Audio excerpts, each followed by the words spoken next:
Bharatiya Janata party की तरफ से कोई प्रतिक्रिया नहीं आई थी, लेकिन जब निशिकांत दुबे खुद इस पर उतर गए और उन्होंने सीधे सीधे सिर्फ सुप्रीम कोर्ट नहीं तो चीफ जस्टिस पर धर्म युद्ध उनके वजह से हो रहा है, जिस तरीके से सिविल वॉर एक तरीके से स्थिति पैदा हो गई है, उसके लिए उनको जिम्मेदार ठहराया। उसके बाद एक बार फिर आज इस बारे में चर्चा हो रही है।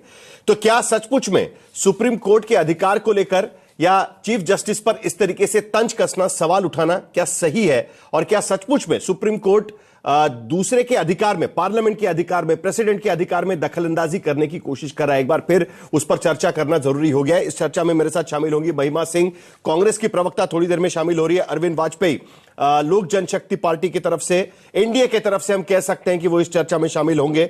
तौसीफ अहमद खान एनालिस्ट है, पॉलिटिकल एनालिस्ट है, उसके साथ साथ टीएमसी का भी रिप्रेजेंटेशन कर सकते हैं। अमिताभ सिन्हा उस दिन चर्चा में थे, वरिष्ठ वकील है सुप्रीम कोर्ट में। रशीद किदवई सीनियर जर्नलिस्ट, वरिष्ठ पत्रकार इस चर्चा में शामिल हो रहे हैं। और संगीत रागी पॉलिटिकल एनालिस्ट, वो भी इस चर्चा में शामिल हो रहे हैं। तो कुल मिलाकर हमारे सामने सवाल क्या है? सवाल नंबर एक, क्या सुप्रीम कोर्ट अपने अधिकार क्षेत्र से बाहर जा रही है? सवाल नंबर एक, क्या संसद अदालत को अपने राजनीतिक एजेंडे में शामिल करना चाहता है? इसके वजह से इस तरीके के आरोप तो नहीं लग रहे हैं। क्या बीजेपी सांसदों ने जानबूझकर गैर जिम्मेदाराना बयान दिया है?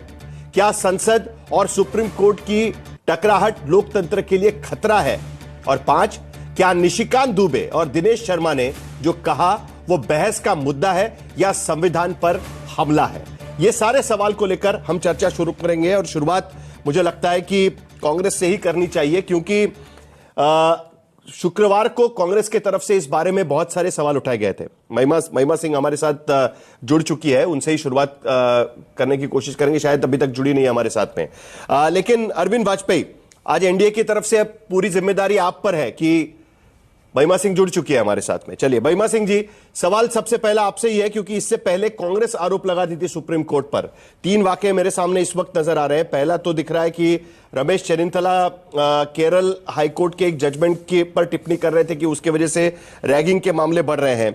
उसके बाद जो गुजरात दंगों को लेकर सुप्रीम कोर्ट का वर्डिक्ट आया था 2022 में, उसको लेकर कांग्रेस ने कहा था कि डिसअपॉइंटमेंट है। जो महाराष्ट्र में जो सत्ता बदल किया गया, उसको लेकर सुप्रीम कोर्ट में तारीख नहीं मिल पा रही थी, उसको लेकर भी सवाल उठाए थे।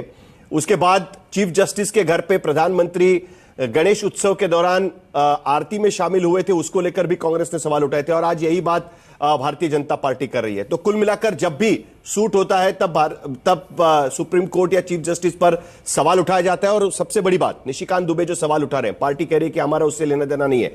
क्या आपको सही लगता है? महिमा सिंह। जय हिंद। साहिल, आपने बहुत सारे उदाहरण दिए और मैं आपके उदाहरणों से बिल्कुल इत्तेफाक नहीं रखती। जैसे कि आपने अभी अंतिम कड़ी में जब बोला कि मुख्य न्यायाधीश के घर पर प्रधानमंत्री का जाना जो है वो सही था या नहीं, या कांग्रेस ने उसके बारे में क्या कहा।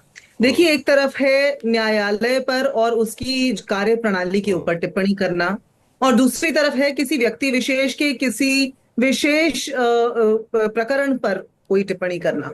तो जहां बात थी सीजेआई, उस समय के सीजेआई जो थे जस्टिस चंद्रचूड़, उनके घर पे प्रधानमंत्री मोदी के आने की, तो जाहिर सी बात है उसमें दो डॉक्ट्राइन फेल कर रहे थे उस समय पर। एक होता है doctrine of separation of powers और एक होता है doctrine of checks and balances.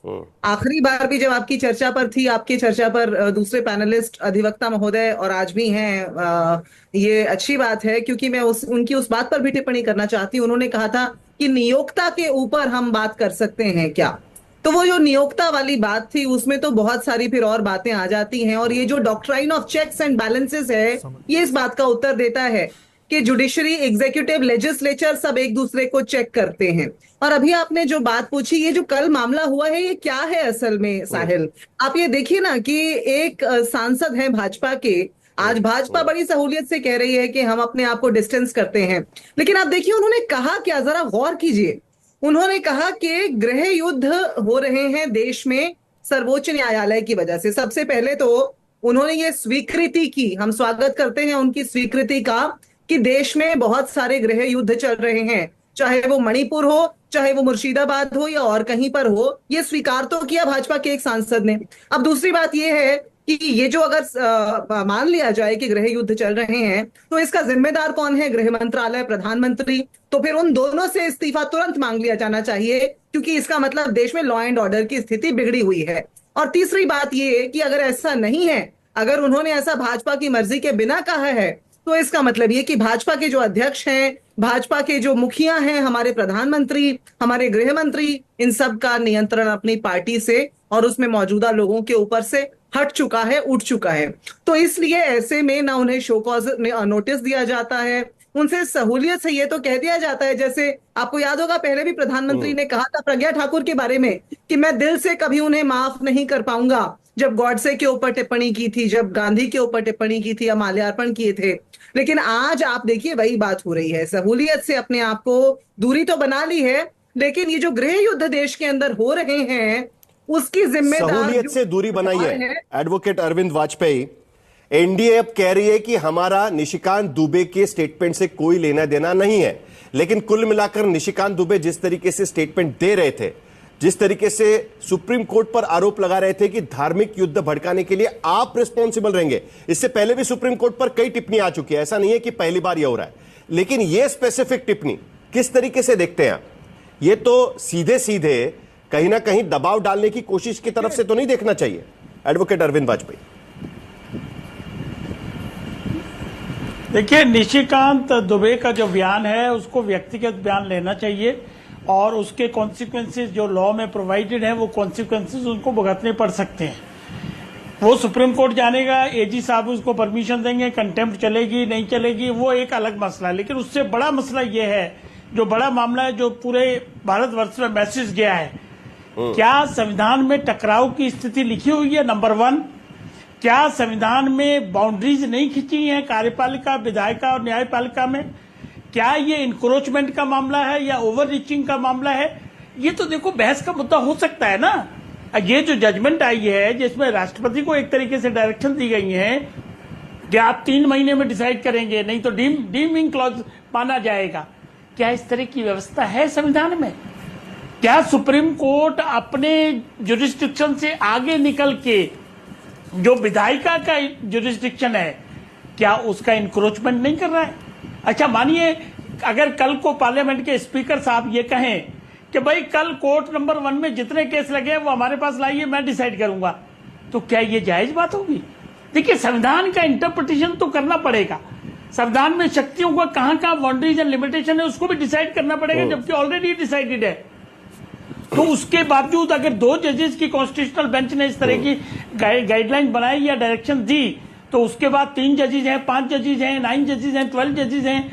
देखिए, पर प्रेसिडेंट इसमें लीगल ओपिनियन भी ले सकते हैं बकायदा, और उसके बिहाफ पे एजी साहब उसकी पिटीशन, रिव्यू पिटीशन तो ऑलरेडी फाइल हो गई है। This question can be sent to the larger bench also, constitutional full bench, कि भाई इस मामले को आप डिसाइड, क्योंकि ये बड़ा खतरनाक हो जाएगा अगर इस तरह से सुप्रीम कोर्ट प्रेसिडेंट के मामलों में भी हस्तक्षेप करेगा, जिनको कि हर तरीके से इम्यूनिटी प्राप्त है। तो ये लोकतंत्र के लिए एक बहस छिड़ेगी और ये तरीके से ठीक भी नहीं होगा। बहुत बड़ा देश है, फेडरल स्ट्रक्चर है, सीमाओं में रहना पड़ेगा तीनों विधायिका, कार्यपालिका और न्यायपालिका को। तीसरा सवाल ये है कि एक पक्ष तो प्रदर्शन कर सकता है, सीमाओं में रहना पड़ेगा, और सभी को जो जितने पिलर्स है ना, सभी को अपनी अपनी सीमा लांघेंगे तो चेक एंड बैलेंस की थियरी पर कहीं ना कहीं चोट तो जरूर लगेगी। लेकिन ये बहस क्यों शुरू हुई है, जरा हम कुछ आंकड़े रखना चाहते हैं। अरविंद वाजपेयी जी, आपने बहुत सही मुद्दा छेड़ा है यहां पर कि क्या सचमुच में इस तरीके से डायरेक्टिव दिया जा सकता है क्या? क्योंकि आर्टिकल 201 में जिसमें राष्ट्रपति के अधिकार है उसमें कोई समय सीमा तय नहीं की गई है, लेकिन उसके बावजूद एक पीपल्स विल होता है, यानी पार्लियामेंट या विधानसभा अगर कोई कानून पास करती है तो उसको पीपल्स विल मान लेना चाहिए। आज की स्थिति में कहां पर कितने बिल अटके हैं जरा हम लोगों को दिखा देते हैं, और कितने साल से अटके हुए हैं, ताकि यह बहस थोड़ी और सही तरीके से चले, ऐसा मुझे लगता है। जरा एक बार ग्राफिक्स के तौर पर दिखा देते हैं कि कहां पर कितने बिल अटके हुए हैं। तो देखिए, अलग अलग राज्य है यहां पर जहां पर बिल अटके हुए हैं। केरल में एलडीएफ की सरकार है, 7 विधेयक आज की स्थिति में राष्ट्रपति या राज्यपाल के पास अटके हुए हैं। कर्नाटक में कांग्रेस की सरकार है, 17 विधेयक इस तरीके से अटके हुए हैं। तेलंगाना में कांग्रेस की सरकार है, 10 विधेयक इस तरीके से अटके हुए हैं। पश्चिम बंगाल में टीएमसी की सरकार है, 18 विधेयक इस तरीके से अटके हुए हैं। झारखंड में जेएमएम की सरकार है, हाल की अभी वहां पर चुनाव हुए थे, 2 विधेयक वहां पर अटके हुए हैं। और पंजाब में आम आदमी पार्टी की सरकार है, वहां पर 3 विधेयक अटके हुए हैं। अब यह पीपल्स विल को चुनौती देने की कोशिश तो नहीं है कि 201 में लिखा है कि भाई हम कितना भी समय ले सकते हैं, कोई समय सीमा नहीं रखी है, इसके लिए बस 10-10 साल तक वहां पर लटके रहो। अब देखिए ये वाले मामले में क्या हुआ था तमिलनाडु में, कितने साल से ये बिल वहां पर अटके हुए थे, वो भी जरा हम आप एक बार बता देते हैं लोगों को कि जो सारे जो बिल लगे हुए थे 2 साल से रोक कर लगे हुए थे, 2 साल से वहां पर रोक कर रखे हुए थे। तो ऐसी सूरत में अरविंद वाजपेयी जी क्या करना चाहिए? कहीं ना कहीं तो जुडिशियल इंटरफेरेंस नहीं होगा ऐसे सब मामले में? कहीं अगर आपकी सरकार होती है और आपके खिलाफ अगर राज्यपाल इस तरीके से बिल अटका देते तो आप क्या समझते हैं इसको लेकर? क्या आप भी इस तरीके का बयान देते फिर? नहीं, देखिए आप पुराने फैसलों को देखिए, सुप्रीम कोर्ट के पुराने फैसले अगर देखेंगे या प्रैक्टिस देखेंगे तो उसमें आप पाएंगे कि सुप्रीम कोर्ट हमेशा सेंट्रल गवर्नमेंट को रिक्वेस्ट करती है, अगर कोई कानून बनाना होता है या कानून में कोई मॉडिफिकेशन होती है तो लास्ट में वो जजमेंट में लिखते हैं we request the central government to consider this. और एक बात और है कि सवाल बिल का नहीं है, सवाल फेडरल स्ट्रक्चर का है, उससे ज्यादा इंपॉर्टेंट क्या सेंट्रल गवर्नमेंट प्रेसिडेंट गार्जियन नहीं है? प्रेसिडेंट जो ऑफ इंडिया सब चीज का पूरे भारत के गार्जियन है एक तरीके से, नंबर 1 के, सारी पावर उन्हीं में निहित करती हैं। अगर खाली बिल को लेकर हम चलेंगे तो ये मामला गड़बड़ा जाएगा। और दूसरी बात कि अगर सेंट्रल गवर्नमेंट भारत की सरकार ये सोचेगी कि हाँ भाई इसमें टाइम लिमिट होना चाहिए तो पार्लियामेंट में लाएंगे, और पार्लियामेंट में लाके उसको अमेंड करके अगर सब लोग तैयार होंगे, कंसेंसस बनेगी तो वो स्थिति भी आ सकती है। लेकिन ये डिबेट का विषय तो है और इस पे डिबेट तो करनी पड़ेगी, बिकॉज इसके बड़े सीरियस रिपरकशन हो सकते हैं, ये आपको ध्यान में रखना होगा। इसलिए मेरा मानना है कि महिमा सिंह, जल्दी से आपका जवाब, फिर बाकी पैनलिस्ट के पास भी मुझे जाना है। देखिए ये अभी तो पूरा गलत कहा ना, लेकिन इतना तो मान के चलते हैं हम लोग। महिमा सिंह जल्दी से जवाब, उसके बाद बाकी पैनलिस्ट के पास भी जाना है। बिल्कुल बिल्कुल, मैं बस एक बिंदु जोड़ना चाहती हूँ यहाँ पर कि अभी तो 1 साल ही हुआ है मात्र